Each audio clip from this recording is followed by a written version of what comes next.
राक्षस का भय। एक नगर में भद्रसेन नाम का राजा रहता था। उसकी कन्या रत्नवती बहुत रूपवती थी। उसे हर समय यही डर रहता था कि कोई राक्षस उसका अपहरण न कर ले। उसके महल के चारों ओर पहरा रहता था, फिर भी वह सदा डर से कांपती रहती थी। रात के समय उसका डर और भी बढ़ जाता था। एक रात एक राक्षस पहरेदारों की नजर बचाकर रत्नवती के घर में घुस गया।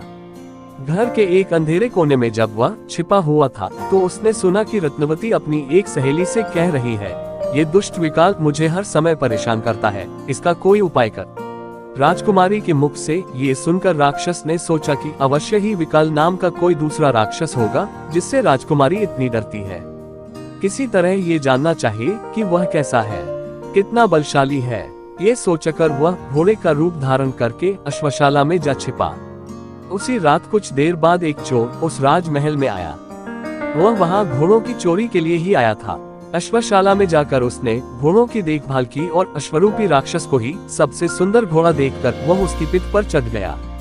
अश्वरूपी राक्षस ने समझा कि अवश्य में ये व्यक्ति ही विकाल राक्षस है और मुझे पहचान कर मेरी हत्या के लिए ही यह मेरी पीठ पर चढ़ा है। किंतु अब कोई चारा नहीं था। उसके मुख में लगाम पड़ चुकी थी। चोर के हाथ में चाबुक थी। चाबुक लगते ही वह भाग खड़ा हुआ। कुछ दूर जाकर चोर ने उसे ठहरने के लिए लगाम खींची, लेकिन घोड़ा भागता ही गया। उसका वेग कम होने के स्थान पर बढ़ता ही गया। तब चोर के मन में शंका हुई, ये घोड़ा नहीं बल्कि घोड़े की सूरत में कोई राक्षस है जो मुझे मारना चाहता है। किसी उबड़ खाबड़ जगह पर ले जाकर यह मुझे पटक देगा, मेरी हड्डी पसली टूट जाएगी। ये सोच ही रहा था कि सामने वटवृक्ष की एक शाखा आई। घोड़ा उसके नीचे से गुजरा।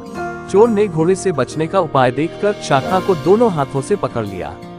घोड़ा नीचे से गुजर गया। चोर वृक्ष की शाखा से लटक कर बच गया। उसी वृक्ष पर अश्वरूपी राक्षस का एक मित्र बंदर रहता था। उसने डर से भागते हुए अश्वरूपी राक्षस को बुलाकर कहा, मित्र, डरते क्यों हो? यह कोई राक्षस नहीं बल्कि मामूली मनुष्य है। तुम चाहो तो इसे एक क्षण में खाकर हजम कर लो। चोर को बंदर पर बड़ा क्रोध आ रहा था। बंदर उससे दूर ऊंची शाखा पर बैठा हुआ था, किंतु उसकी लंबी पूंछ चोर के मुख के सामने ही लटक रही थी। चोर ने क्रोधवश उसकी पूंछ को अपने दांतों में भींचकर चबाना शुरू कर दिया। बंदर को पीड़ा तो बहुत हुई, लेकिन मित्र राक्षस के सामने चोर की शक्ति को कम बताने के लिए वह वहां बैठा ही रहा। फिर भी उसके चेहरे पर पीड़ा की छाया साफ नजर आ रही थी। उसे देखकर राक्षस ने कहा, मित्र, चाहे तुम कुछ ही कहो, किंतु तुम्हारा चेहरा कह रहा है कि तुम विकाल राक्षस के पंजे में आ गए हो। ये कहकर वह भाग गया।